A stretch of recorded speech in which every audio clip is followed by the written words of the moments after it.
The modern world runs on a silent language. It protects bank accounts, secures elections, shields military communications, and flows through every phone call, email, and satellite signal. Nations rise and fall over it. Stock markets depend on it. The global internet would collapse without it, and almost no one realizes that this power, the power to control information, was born in a hidden estate in England during World War II, at a time when freedom itself was one intercepted message away from disappearing. The place did not exist on any map. It was called Bletchley Park. In the winter of 1940, as German U-boats stalked Allied convoys across the Atlantic, a British mathematician walked through its gates for the first time. He was quiet, awkward, and unknown to the world, but history would remember his name: Alan Matheson Turing. His mission was not to fire a weapon, fly a plane, or command troops. Instead, he was asked to do something far more improbable: to break a code the German High Command considered unbreakable. The machine that generated that code was called Enigma. Its system of electrically rotating rotors created millions of billions of possible cipher combinations, changing every single day at midnight. German commanders trusted it completely. They used it for submarine routes, supply lines, bombing targets, and diplomatic negotiations. One captured U-boat captain said later, "Without Enigma, we would have been blind. With it, we were gods." That confidence was the foundation of Hitler's military communication network, but the German leadership was wrong. Enigma was not an unbreakable knot.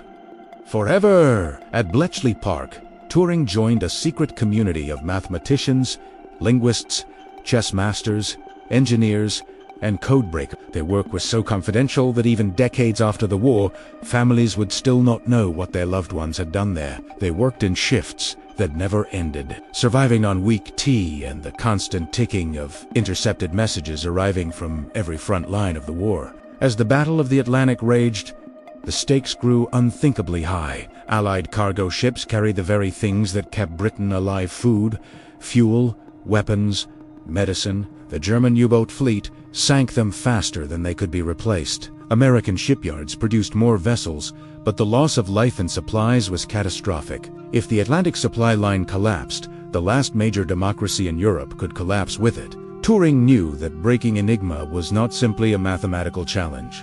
It was a race against time, against starvation, against the possibility of a world ruled by tyranny. He began designing a computing device capable of testing Enigma's possibilities faster than any group of humans ever could.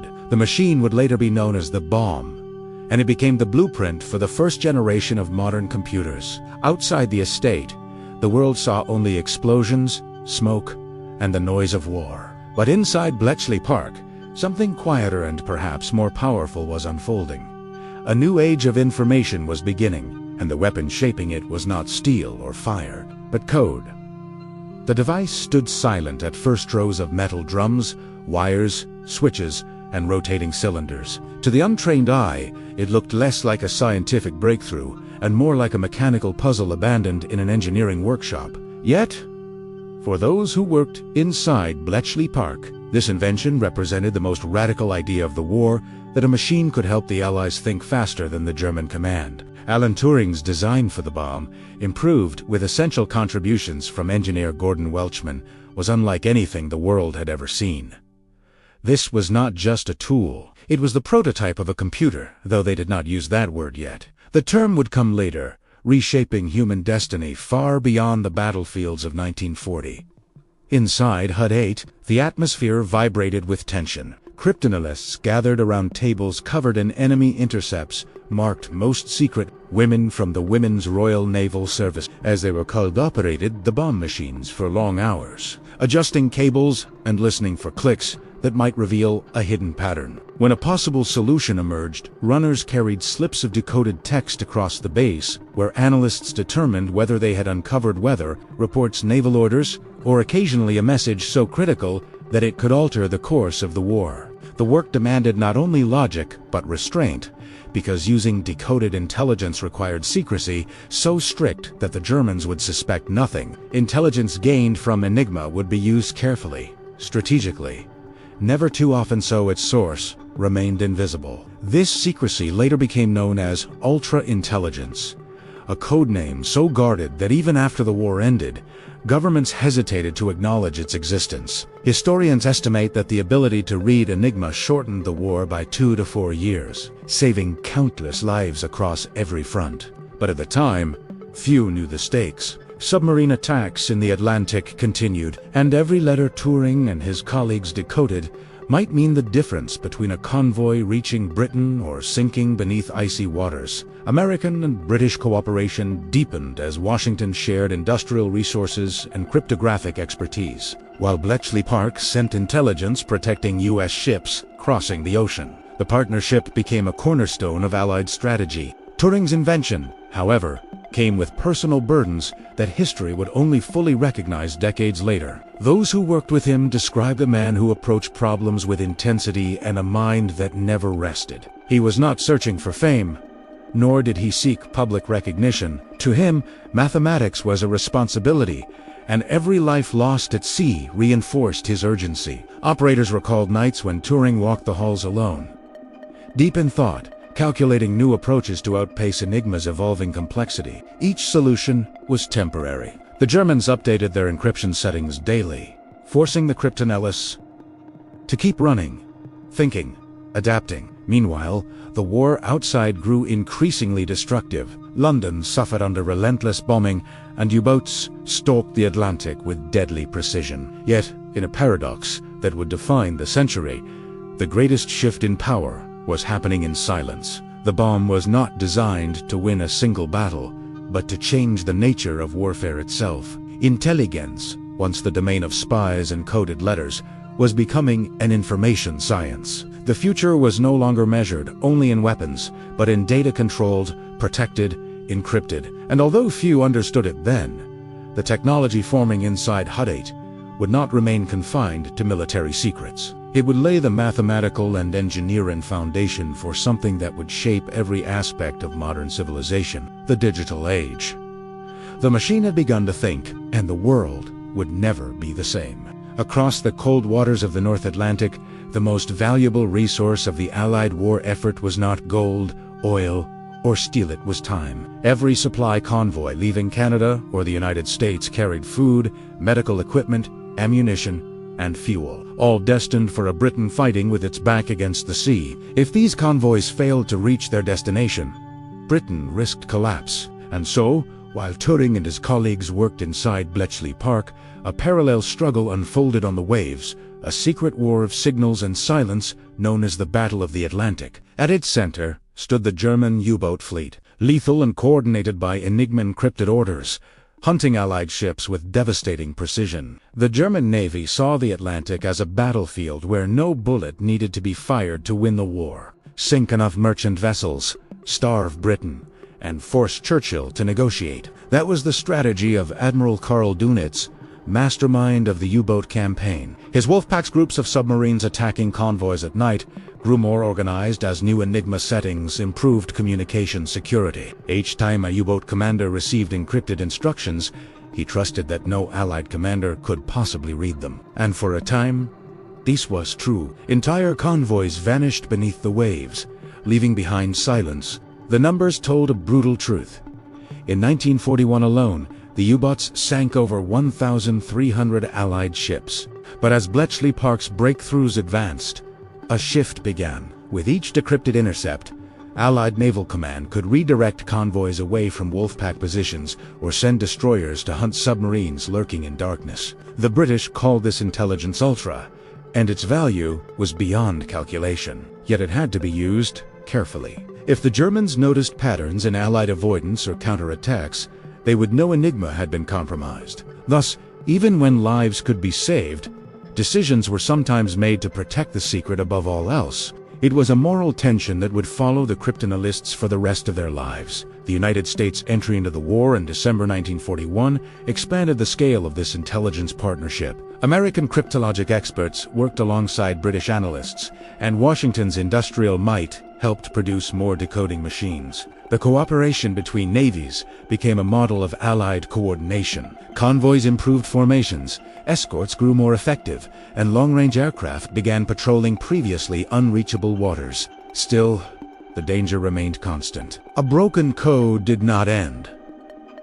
The threat had only shifted it. Enigma settings changed daily, and each update forced the codebreakers to race against the clock once more. By mid-1943, with ultra-intelligence reaching peak efficiency, the tide began to turn. Allied forces identified Wolfpack patrol lines, hunted U-boats with improved sonar, and sank submarines at increasing rates. The German Navy lost hundreds of U-boats, along with many experienced commanders. Admiral Dönitz would later admit that he suspected a security breach. But, without proof, he continued trusting in a game of fatal miscalculation that sealed the fate of the campaign. Historians would later estimate that ultra-intelligence shortened the Battle of the Atlantic significantly and may have saved millions from starvation. And yet, the world would not learn the truth for decades. To the public, the victory appeared to be the result of bravery at sea and stronger naval strategy. Those elements were real, but incomplete.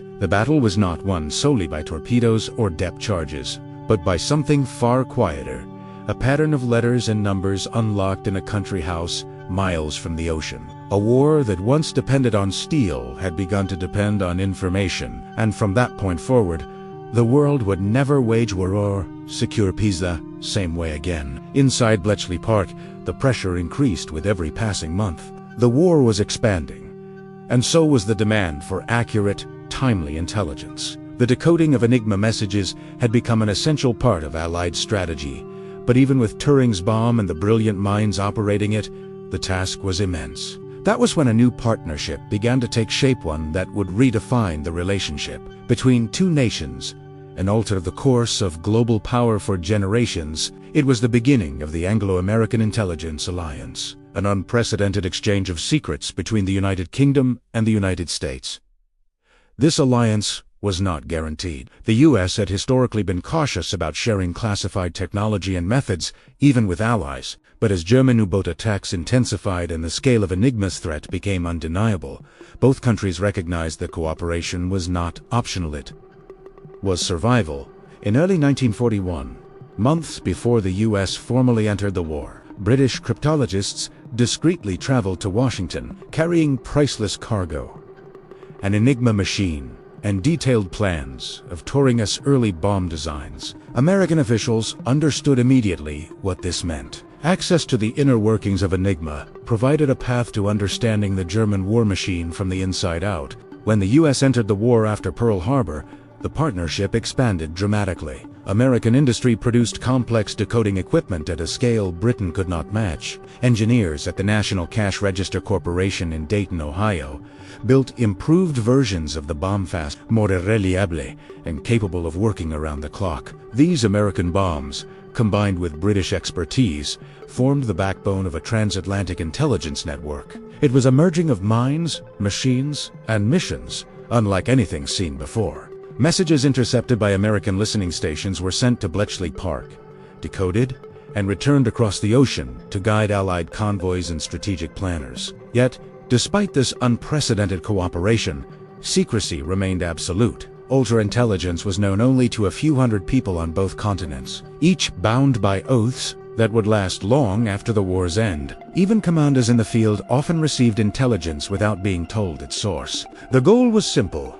If even one careless remark reached enemy ears, the entire operation could collapse. Churchill himself once said that Ultra was the secret that won the war, but even he insisted it must remain hidden. The consequences of exposure were unthinkable if Germany realized Enigma had been compromised. They would redesign their systems instantly, and years of work would be lost. Meanwhile, the war escalated on every front. In North Africa, Europe, and the Pacific, Allied forces faced brutal challenges, and the need for accurate intelligence became increasingly urgent. Enigma intercepts revealed troop movements, supply shortages, and strategic vulnerabilities. These insights allowed Allied commanders to adjust plans with uncanny precision. They knew where the enemy was strongest, where they were weakest, and where opportunities for victory existed. Without Ultra, many of these victories might not have been possible. The intelligence saved lives not theoretically, but directly. Still, the operation carried moral weight. Codebreakers at Bletchley Park did not celebrate when they uncovered information that could not be acted upon for fear of revealing their capabilities. They lived with the knowledge that some losses were unavoidable. It was a burden that would remain unspoken for decades, yet they continued, driven not by recognition but by the understanding that their work, invisible and unacknowledged, was reshaping the future. What began as a desperate attempt to survive the war was becoming something larger, a permanent intelligence partnership that would dominate the post-war world and lay the foundations for modern cybersecurity, surveillance, and global communication networks. The alliance born in secrecy at Bletchley Park was not temporary. It was the blueprint of the information age. By late 1942, Bletchley Park had reached a fragile rhythm.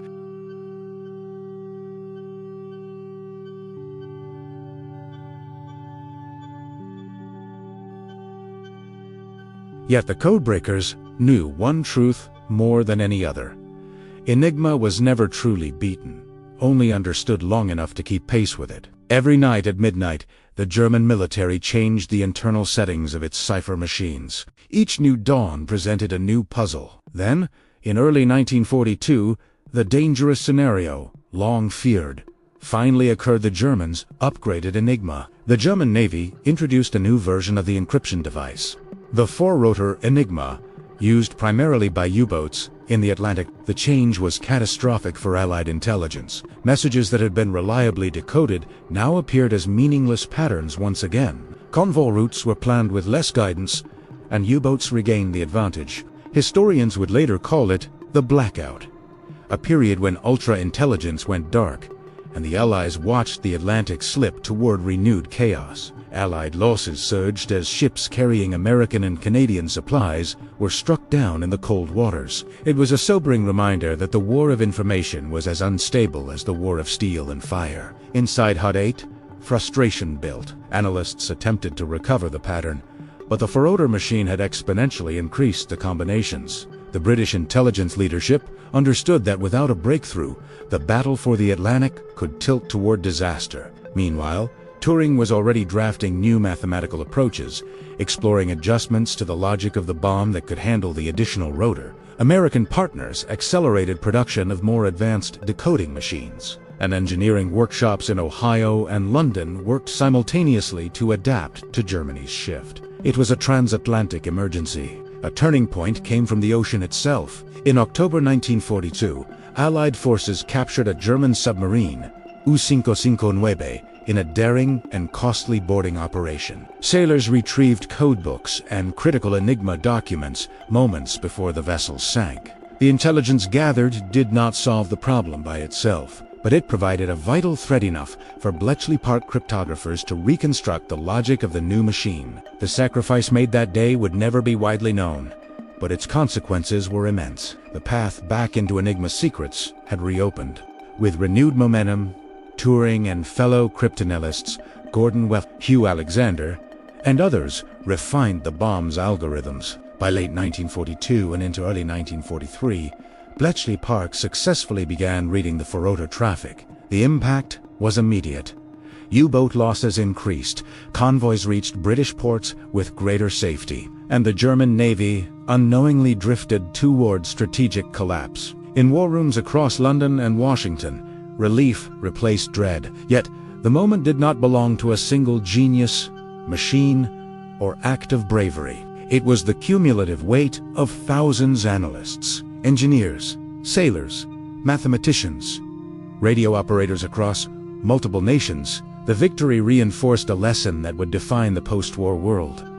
The future belonged to those who mastered information. The code had gone dark, but not for long. As 1943 turned into 1944, the Allied leadership faced a decision that would determine the fate of Europe. The opening of a Western front. The plan would become known as Operation Overlord, the largest amphibious invasion in the history of warfare. But before a single soldier stepped onto the beaches of Normandy, a different battle had already begun, one fought not with artillery or aircraft, but with intercepted messages and the logic of machines housed inside Bletchley Park. The work of Alan Turing and his fellow cryptanalysts had evolved from a desperate attempt to defend supply lines into a force capable of shaping grand strategy. The question was no longer whether Enigma could be read, but how that intelligence could be used without revealing the secret. German commanders believed the Atlantic Wall, the vast network of coastal defenses, could stop any invasion. They relied on Enigma to coordinate troop movements, reinforce strongpoints, and direct armored divisions. Ultra-intelligence allowed Allied planners to monitor those decisions in near real time. They learned where German units were positioned, which ports were vulnerable, and which sectors were overextended.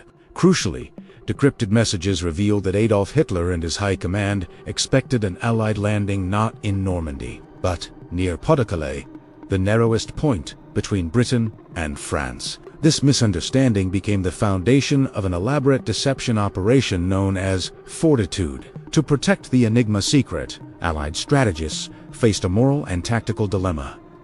They could not simply move forces as soon as a message was decoded, or the Germans would suspect that their communication system had been compromised. Instead, planners developed false radio traffic, inflatable tanks, and a fictitious army group supposedly led by General George S. Patton to convince German intelligence that the invasion force was hidden in southeast England. Pointed toward Calais, Enigma intercepts then allowed Bletchley Park to monitor whether the ruse was working. When decrypted messages confirmed that German analysts remained convinced of a Calais landing, the Allies knew their deception had succeeded. On June 6, 1940, the Allied invasion began. What most of the world would never realize was that intelligence drawn from cracking Enigma helped secure the beaches before the first wave arrived. Ultra-intercepts indicated where German reinforcements would move, how fast they could arrive, and which armored divisions were held in reserve. Because Hitler continued to believe a second,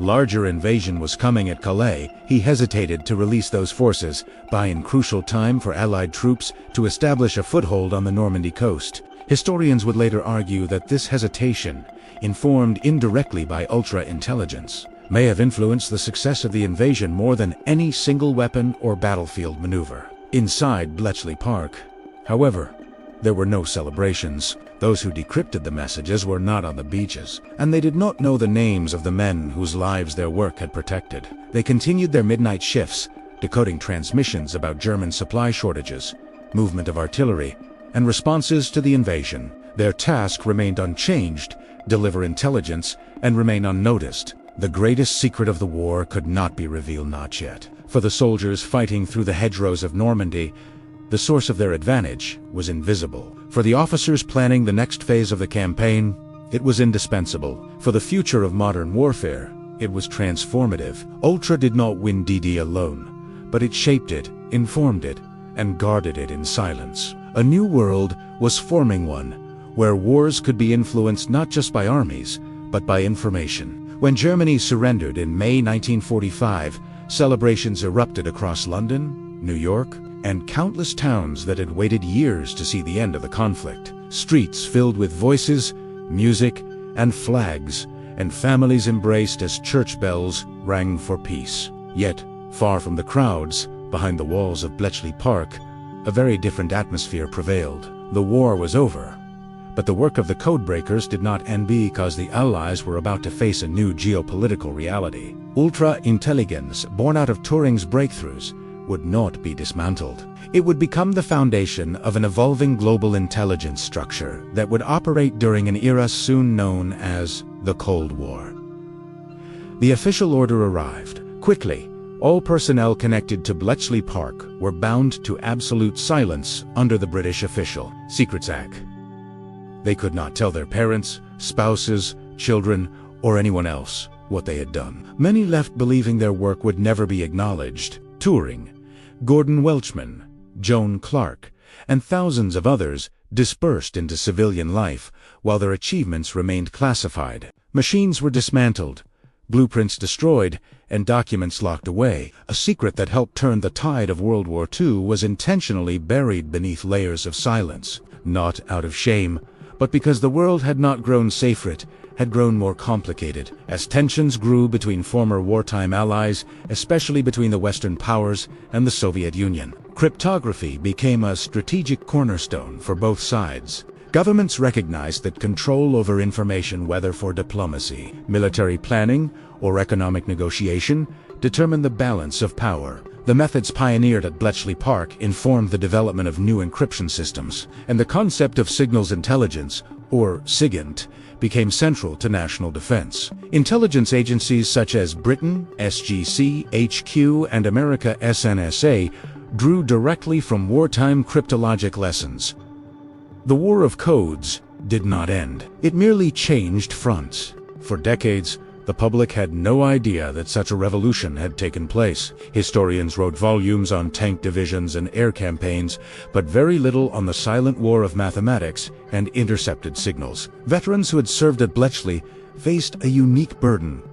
They carried knowledge that reshaped the conflict, yet could not speak of it. Some took clerical jobs, others returned to universities, and many simply disappeared into ordinary life. Alan Turing continued to push the boundaries of theoretical computer science, publishing work that would eventually be recognized as foundational to modern computing, though, at the time, few understood its implications. In the 1970s, more than 30 years after the war, the existence of ultra-intelligence finally became public. The world learned that a group of mathematicians, engineers, and language specialists had broken what was once considered the most secure encryption system in history. Scholars began reassessing the war with this new understanding, and many concluded that Ultra may have shortened World War II by 2 to 4 years, preventing unimaginable casualties. Recognition came too late for some, and many contributors would not live to see their legacy honored. By then, however, the transformation was irreversible. The digital foundations laden Hut 8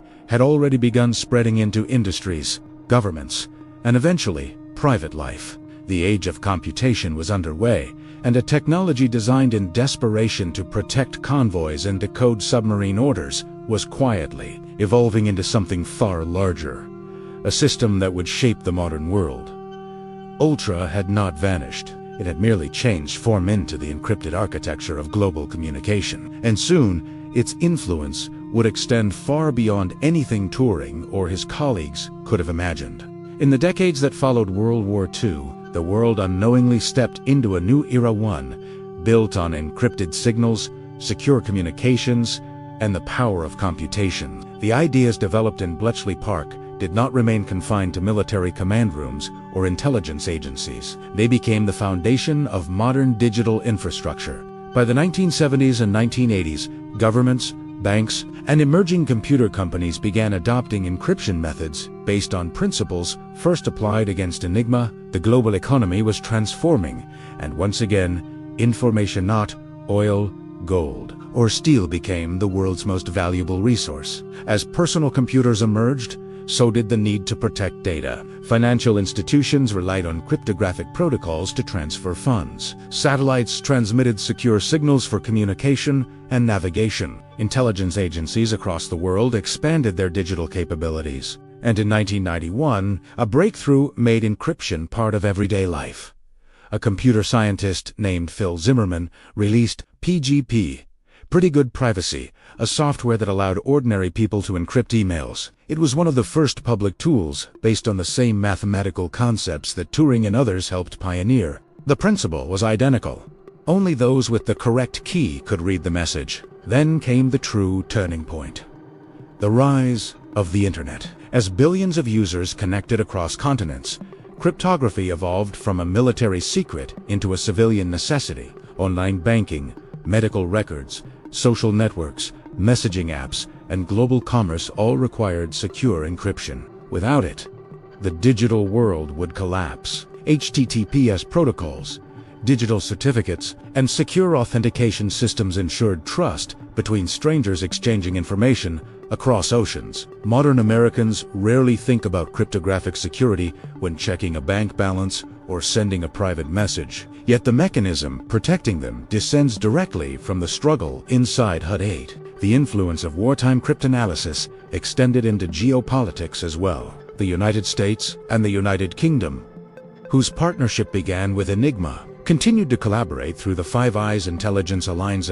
Signals Intelligence Network, linking the US, UK, Canada, Australia, and New Zealand. Surveillance satellites, fiber optic interceptions, and cybersecurity programs now serve an objective similar to Ultron, to detect threats before they strike. But the ethical questions surrounding mass surveillance became a new battleground, raising concerns about privacy, civil liberties, and state power. The world entered an age where encryption was both a shield and a weapon. Today, encryption shapes nearly every aspect of modern life. It secures financial transactions, protects military networks, guards corporate secrets, and enables democratic elections. It is embedded in smartphones, cloud servers, electric grids, and national defense systems. Cryptography also drives the development of cryptocurrencies and blockchain technology, systems that could transform global markets once again. Whenever someone unlocks a phone with a passcode or sends a secure text message,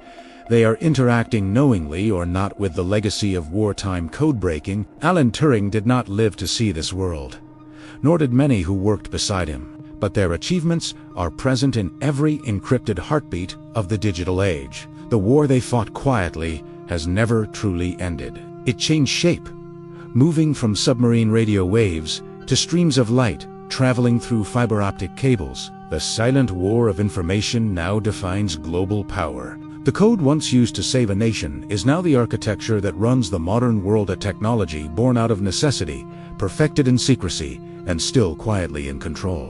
When the Cold War intensified in the late 1940s and cryptography stopped being a tool of emergency wartime survival and became a pillar of international power. Intelligence agencies around the world realized that the government capable of controlling information would influence diplomacy, military strategy, and even public opinion. The United States and the United Kingdom stood at the center of this transformation, building on a partnership that had begun with Alan Turing's work at Bletchley Park. Their wartime cooperation evolved into a vast intelligence network, incorporating Canada, Australia, and New Zealand, forming what would later be known as the Five Eyes Alliance, one of the most powerful intelligence coalitions ever created. Throughout the second half of the 20th century, the rise of telecommunications, satellites, and digital computing created both new risks and extraordinary opportunities. The National Security Agency (NSA) in the United States and the Government Communications Headquarters (GCHQ) in Britain adapted cryptologic techniques originally used to analyze Enigma intercepts. But the mission had changed. Instead of cracking mechanical ciphers, the goal was now to secure encrypted diplomatic channels, intercept foreign communications, and protect national infrastructure. The world entered an era where information did not merely support warfare, it became a terrain of conflict in its own right. As global communications expanded, cryptography quietly entered civilian life. Banks adopted secure protocols to safeguard financial transfers. Medical institutions encrypted patient records. Technology firms used cryptographic kernels to secure early computer networks. By the 1990s, the Internet connected millions, and encryption became essential for online commerce, private email, and data security. The mathematics, introduced by Turing and refined by later pioneers such as Whitfield Diffie, Martin Hellman, and Ronald Rivest, laid the foundations for public key cryptography still used in nearly every secure digital transaction today. Without these systems, the digital economy could not function. Yet, this new cryptographic world brought ethical dilemmas that earlier generations of codebreakers never faced. Intelligence agencies now possessed the ability to collect unprecedented quantities of data. After the attacks of September 11, 2001, governments dramatically expanded surveillance capabilities to counter new threats. Programs capable of analyzing global communication patterns emerged, raising serious questions about the balance between national security and personal privacy. Political leaders claimed that such tools were essential to prevent future attacks. Critics warned that excessive surveillance risked eroding democratic freedoms. And behind these debates, one truth remained unchanged. The digital battlefield was a direct descendant of the code-breaking work at Bletchley Park.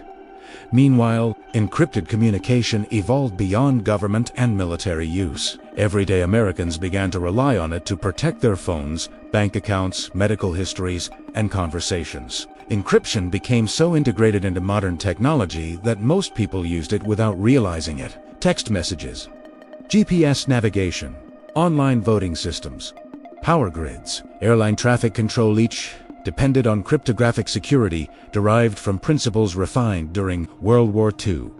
The world had built its future upon a wartime invention. Looking back, historians now see World War II not only as a clash of armies and ideologies, but as the moment when humanity crossed a threshold into the information age. The conflict that once determined who controlled Europe would, decades later, determine who controlled data. The legacy of Enigma and its defeat no longer lived only in archives or classified documents. It lived in every encrypted pulse of modern technology.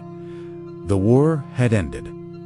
The code had not, and as the world approached the 21st century, a final transformation was about to make cryptography not just a tool of nations, but a force shaping the daily lives of billions. In the 21st century, the world runs on encrypted trust. Nearly every aspect of modern civilization, banking, healthcare, energy, aviation, communication networks, elections, national defense depends on systems built from ideas that first emerged inside the wooden huts of Bletchley Park. What started as a desperate attempt to protect convoys in the Atlantic transformed into a hidden architecture supporting global stability. It is impossible to send a secure text message, purchase something online, or unlock a phone without touching the legacy of World War II.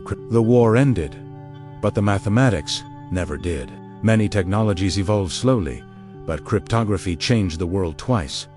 First, it helped defeat Adolf Hitler. Then, it became the foundation of the digital age. The algorithms that protect social media platforms and military satellites are distant descendants of the bomb and the minds that built it. The world of computation has expanded beyond anything Alan Turing could have known, yet his fingerprints are present in every secure transaction, every encrypted file, every firewall defending modern networks from intrusion. His work, once hidden behind national secrecy laws, is now studied in universities, powering industries worth trillions of dollars. With the arrival of cloud computing, artificial intelligence, and quantum research, encryption is entering a new chapter of its evolution. Quantum computers, still in their experimental phase, may one day crack classical cryptography, forcing nations and corporations to develop quantum-resistant systems. The race to protect data has become a global competition involving governments, research laboratories,